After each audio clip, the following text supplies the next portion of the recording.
Assalamualaikum warahmatullahi wabarakatuh. Kali ini kita akan belajar tentang media promosi pasar global. Untuk kompetensi dasar dan indikator dari materi ini yaitu kompetensi dasarnya adalah menganalisis media promosi untuk produk hasil usaha kerajinan yang berdasarkan pada kebutuhan dan keinginan pasar global.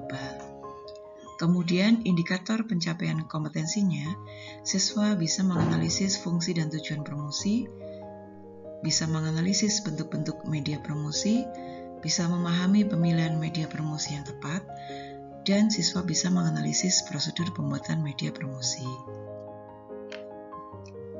Pada materi ini, isi pembelajaran berupa fungsi promosi, tujuan promosi, bentuk-bentuk media promosi, pemilihan media promosi, dan prosedur pembuatan media promosi. Sebelum memulai suatu usaha, para pengusaha harus mempelajari tentang strategi pemasaran. Biasanya strategi pemasaran yang digunakan adalah strategi 4P. 4P itu adalah produk, place, price, dan promotion. Untuk produk, pengusaha harus membuat suatu produk yang menarik dan berkualitas sehingga produk tersebut dapat memuaskan konsumen. Kemudian place, pengusaha harus mencari tempat yang digunakan memasarkan produk supaya bisa menjangkau banyak konsumen. Jadi tempatnya itu harus strategis. Untuk price, harus menentukan harga produk yang sesuai dengan pasar. Biasanya pasar itu meminta harga produk yang murah untuk produk yang bagus. Biasanya disiasati dengan model produk, kalau misalnya kuantitas atau ukuran, digunakan ukuran yang lebih kecil tapi dengan harga yang sama. Kemudian untuk promotion, promosi ini digunakan untuk mengenalkan produk supaya menjaring konsumen yang lebih luas lagi, bisa digunakan secara offline atau online. Apa sih yang dimaksud dengan promosi? Promosi adalah aktivitas komunikasi untuk memperkenalkan suatu produk. Tujuan dari promosi adalah yang pertama yaitu untuk meningkatkan angka penjualan dan keuntungan usaha. Yang kedua, memperluas informasi suatu produk ke masyarakat. Yang ketiga, mendapatkan konsumen baru. Yang keempat, menginformasikan keunggulan produk kepada masyarakat. Jenis-jenis promosi adalah sebagai berikut. Yang pertama adalah promosi secara langsung. Promosi secara langsung, contohnya bisa dengan melakukan pembagian brosur kepada sekelompok orang. Kadang-kadang kita melihat pada saat lampu merah, ada beberapa orang yang menyebarkan brosur produk kepada para pengendara yang sedang berhenti. Bisa juga dilakukan dengan memasang spanduk di depan tempat usaha, perkantoran, sekolah, atau pasar, dan tempat yang lain. Kelemahan dari promosi secara langsung ini, konsumen hanya terbatas pada beberapa orang yang melihat brosur atau spanduknya, sehingga calon konsumen yang diharapkan itu jumlahnya menjadi lebih sedikit. Yang kedua, promosi melalui media offline. Melalui media offline, contohnya bisa dengan media cetak, yaitu bisa dengan majalah atau koran, kemudian dengan media elektronik, bisa melalui televisi atau radio, dan juga bisa memasang iklan di banner. Keuntungan dari promosi melalui media offline seperti ini, konsumen bisa mengetahui produk dalam waktu yang lama, tetapi butuh biaya tinggi untuk pembuatan media promosi ini. Misalnya untuk pembuatan iklan di televisi, membutuhkan banyak talent dari bintang iklannya, fotografer, kameramen, dan sebagainya.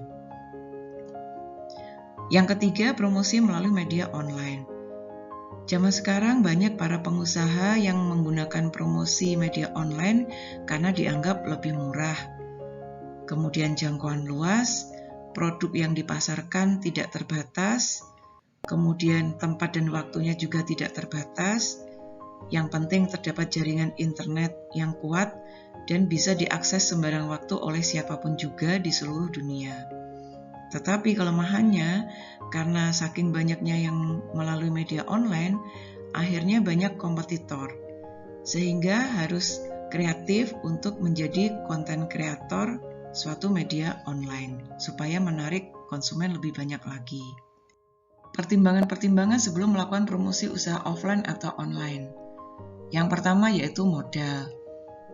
Biasanya untuk pembukaan usaha online, toko-toko online itu biaya awal pembukaan bisa dikatakan gratis.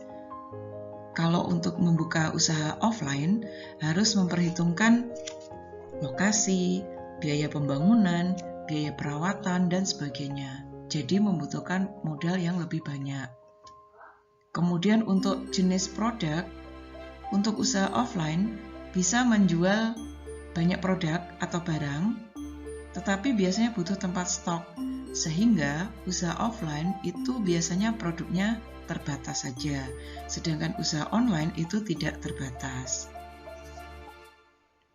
Yang ketiga yaitu waktu operasional.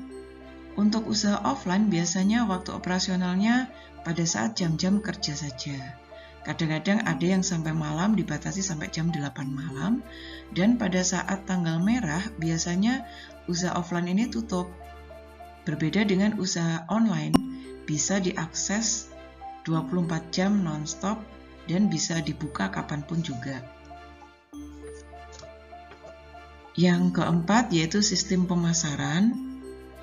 Untuk usaha offline biasanya sering menggunakan pemasaran secara langsung, sehingga lebih ribet karena harus mencetak brosur atau membuat billboard, pamflet, dan sebagainya untuk pengenalan suatu produk.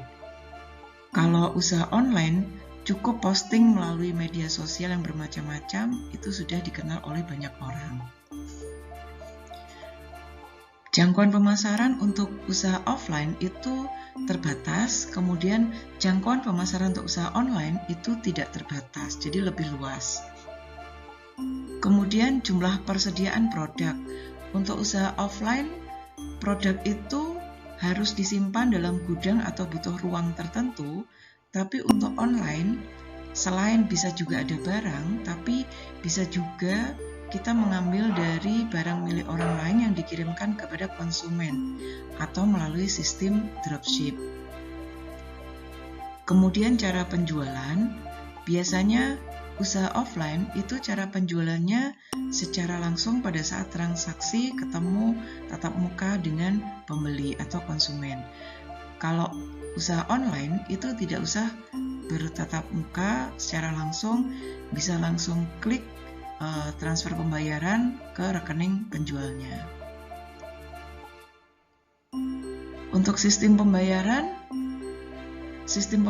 usaha offline itu biasanya melalui cash, jadi langsung dibayarkan kepada penjual. Kalau sistem pembayaran online itu kompleks, bisa menggunakan rekening bersama, bisa menggunakan bank apa saja, dan sebagainya. Kemudian tenaga kerja. Usaha offline itu pasti membutuhkan tenaga kerja untuk menangani penjualan produk-produk, tetapi untuk usaha online itu tenaga kerjanya lebih sedikit, atau bahkan satu orang saja sebagai owner, sebagai penjual, sebagai pencatat transaksi bisa juga dilakukan. Berikutnya, pembukaan cabang. Untuk usaha offline bisa membuka cabang di mana-mana, tetapi untuk pembukaan cabang usaha offline itu butuh modal yang sangat besar karena harus membangun lagi toko yang baru dan membutuhkan banyak sekali perlengkapannya. Untuk pembukaan cabang usaha online bisa dengan membuka begitu saja toko online di beberapa marketplace. Bisa di Tokopedia, di Lazada, JD.ID, Shopee, dan sebagainya misalnya.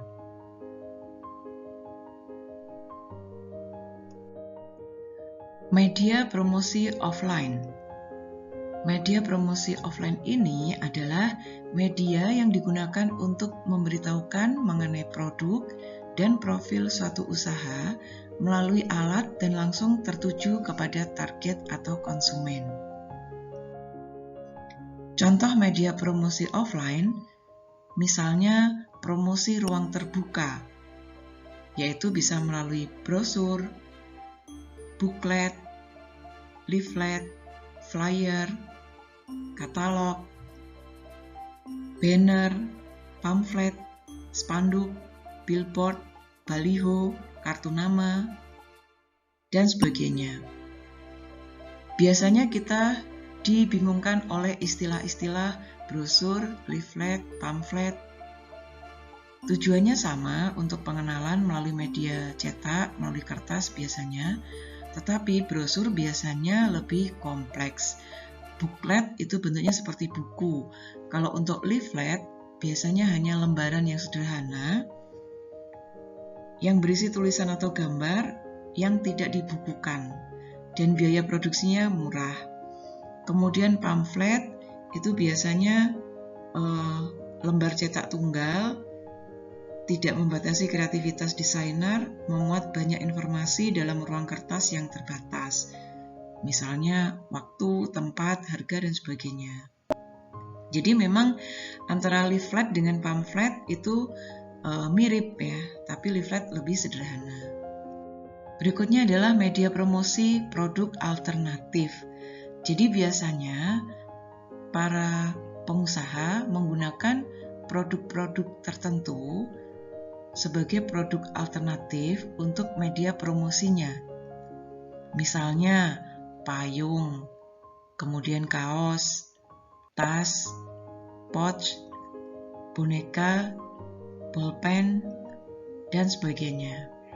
Jadi, produk-produk alternatif ini biasanya ditulisi dengan nama brand usahanya atau gambar produknya, sehingga nanti para masyarakat itu bisa mengenal lewat gambar di produk-produk alternatif ini.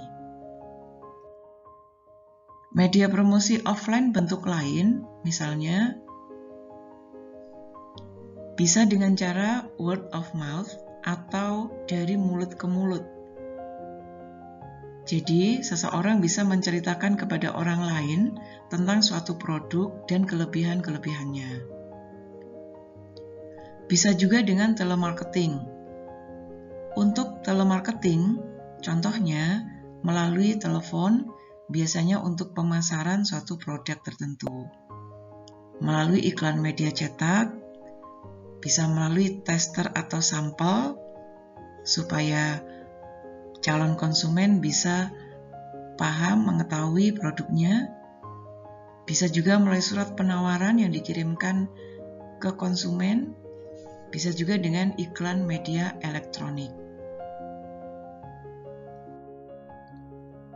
Media yang digunakan dengan teknologi digital dan internet kita kenal sebagai media promosi online yang saat ini banyak dipakai oleh para pengusaha untuk mempromosikan produk dan barangnya.